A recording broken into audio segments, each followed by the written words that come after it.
Short hand सीखने की इस श्रृंखला में मैं आज आपको रा आंकड़े के प्रयोग एवं उनके नियमों के बारे में बताएंगे कि रा आंकड़ा किसी भी व्यंजन रेखा में किस प्रकार से लगाया जाता है। तो चले आए देखते हैं कि किस प्रकार से रा आंकड़े का प्रयोग करते हैं। आपको बता दें कि रा आंकड़ा किसी भी व्यंजन रेखा में प्रारंभ में लगता है। आंकड़ा क्या है, इससे आप भली भांति परिचित हैं कि यह एक छोटा सा एक घुमावदार हुक होता है जिसको व्यंजन रेखा में जोड़ देते हैं। तो ये घुमावदार आकृति जब किसी व्यंजन रेखा के प्रारंभ में लगाई जाएगी तो वहाँ पर उसे आप रा आंकड़े के रूप में जानेंगे। यहाँ पर दूसरी सबसे बड़ी बात ये होती है कि रा आंकड़ा आप कहाँ लगाएंगे। इसके लिए आपको ये पता होना चाहिए कि रा व्यंजन की 3 मात्राएं होती हैं।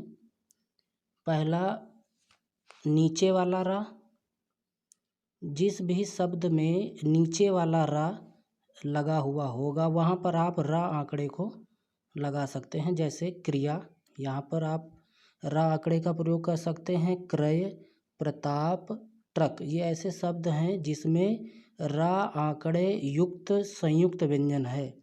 ऐसे संयुक्त व्यंजनों में आप रा आंकड़े का प्रयोग कर सकते हैं। दूसरा रेफा वाला रा, जिसमें ये ऊपर रा लगाया जाता है। जैसे कर्म और नर्म एक उदाहरण है, इसमें भी आप रा आंकड़े का प्रयोग कर सकते हैं। तीसरा री वाला रा, जो किसी व्यंजन में नीचे लगाया जाता है, जैसे कृष्ण, सृष्टि और पृष्ठ। तो ये आपको भली भांति पता होना चाहिए कि रा आंकड़ा हम कहाँ लगाएंगे। दूसरी बात ये कि जब रा आंकड़े और व्यंजन के मध्य में कोई दीर्घ स्वर ना हो, रा आंकड़े और व्यंजन के मध्य कोई दीर्घ स्वर ना हो, कोई ह्रस्व स्वर हो, लाइट वोवेल हो, तो ऐसी स्थिति में रा आंकड़ा उस व्यंजन के साथ लगेगा जिसके साथ वह आंकड़ा पढ़ा जाता है। जैसे पेपर, तो अगर आप इसका उच्चारण करें तो पे पर, ये अगर इसका संधि विच्छेद करें तो पे अलग है और पर अलग है। ये रा शब्द, रा अक्षर पा व्यंजन के साथ में पढ़ा जा रहा है, इसलिए इसमें रा का जो आंकड़ा है वो यहाँ लगेगा मध्य वाले पा के साथ में। बरसात, इसमें रा बा के साथ में पढ़ा जा रहा है, ना कि सा के साथ में, इसलिए इसमें आंकड़ा बा के साथ में लगेगा। जर्मनी, इसमें जा के साथ में रा पढ़ा जा रहा है, इसलिए इसमें जा पर रा का आंकड़ा हम लगाएंगे। और इसमें आप देख लें कि रा और व्यंजन के बीच में किसी के मध्य दीर्घ स्वर नहीं आया है, हैवी साउंड वोवेल नहीं है। तो इस परिस्थिति में भी हम रा आंकड़े का प्रयोग कर सकते हैं। पहला कि ये रा वाली मात्राएं होनी चाहिए, चाहे नीचे वाला रा हो, रेफा वाला रा हो या ऋषि वाला रा हो। दूसरा कि आंकड़े और व्यंजन के मध्य में दीर्घ स्वर नहीं होना चाहिए, वहाँ पर आप इसको लगा सकते हैं। तो पेपर में देखते हैं किस तरीके से लगाते हैं।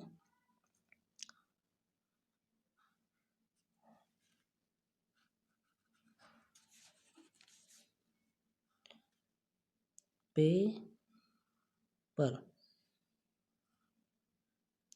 पा की मात्रा इसके प्रथम स्थान पर लगा देंगे, पेपर। फिर बरसात,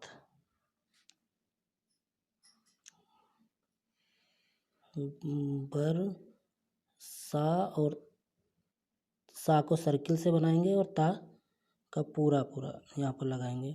अब सा पर स्वर है तो इसको बिफोर साइड में यहाँ पर लगा देंगे।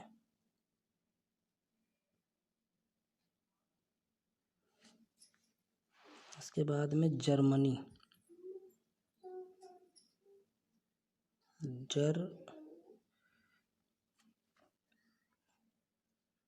मनी। ना का स्वर अंत में लगा देंगे और किसी पर स्वर इसमें है नहीं। तो ये दो बातें हैं कि कहाँ पर आप इनको लगाएंगे, ये एक विशेष बात है। दूसरा, छात्रों में ये संशय रहता है कि यह आंकड़ा, जैसे कि मैंने बताया कि प्रारंभ में लगता है, लेकिन अगर आप कोई शब्द अगर आप देखते हैं तो उसमें यह रा का जो व्यंजन है वो अंत बाद में होता है, पहले कोई दूसरा व्यंजन होता है। तो इसमें सबसे बड़ी बात यह है कि इसको लगाते पहले हैं लेकिन ये पढ़ा बाद में जाता है, ये एक सबसे बड़ी बात है। जैसे कि मैंने यहाँ पर एक लिखा है नोट आपके लिए कि आप सभी को यह जानना बहुत ज़रूरी है कि रा आंकड़ा किसी व्यंजन में लगाते प्रारंभ में है लेकिन यह पढ़ा बाद में जाता है, क्योंकि वास्तव में किसी व्यंजन में जिस पर हम रा आंकड़ा लगाना चाहते हैं उसमें रा व्यंजन किसी व्यंजन के बाद में ही होता है। कोई भी अगर आप शब्द देखेंगे तो उसमें जहाँ पर भी हम रा आंकड़े का प्रयोग करेंगे उसमें रा व्यंजन किसी न किसी व्यंजन के बाद में होगा, लेकिन ये लगेगा पहले, ये सबसे अहम बात है। जैसे क्रय, क्रय में देखेंगे कि एक संयुक्त रा युक्त संयुक्त व्यंजन है, इसमें का के बाद में तब रा का योग है फिर या आता है, तो यहाँ ये लगेगा पहले लेकिन इसको हम पढ़ते बाद में हैं, लगाते पहले हैं। कर्म में का फिर रा फिर मा, करम, फिर पृष्ठ प र सा और ठ, पृष्ठ, तभी पृष्ठ बनता है। तो ये एक्चुअल में ये रा बाद में ही होता है, बस ये लगाया पहले जाता है, ये सबसे बड़ा कन्फ्यूजन है। तो आप सभी लोग इस बिंदु पर विशेष तौर से ध्यान देंगे कि रा को लगाएंगे पहले लेकिन पढ़ा बाद में जाएगा। अब ये आपको क्लियर हो गया होगा कि इसको लगाते कहाँ हैं, कहाँ कहाँ इसको हम लगाएंगे। उसके बाद आती है कि इसको अब हम आंकड़े को अब कैसे लगाते हैं, सरल रेखाओं में और वक्र रेखाओं में इसको लगाएंगे कैसे, ये जानने का प्रयास करते हैं।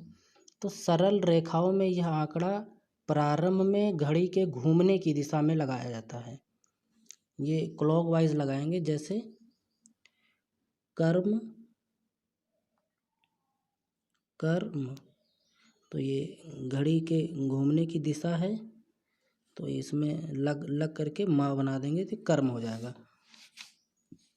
फरमान, फर माँ और माँ में ना का आंकड़ा, और ये स्वर हम यहाँ पर लगा देंगे माँ पर। अब फा को यहाँ से कट कर देंगे। वक्र रेखाओं में भी यह आंकड़ा अंदर की ओर लगाया जाता है, जैसा कि आपने ना और ता आंकड़े में भी पढ़ा था कि इनसाइड द कर्व लगता है, सेम उसी प्रकार से ये लगता है। बस ता और ना और रा आंकड़ों में बस ये अंतर है कि रा का आंकड़ा प्रारंभ में लगता है, ना और ता के आंकड़े अंत में लगाए जाते हैं। तो वक्र रेखाओं में ये अंदर की ओर लगाया जाता है, जैसे नृप, तो ना में रा का आंकड़ा और पा, नृप। द्रग,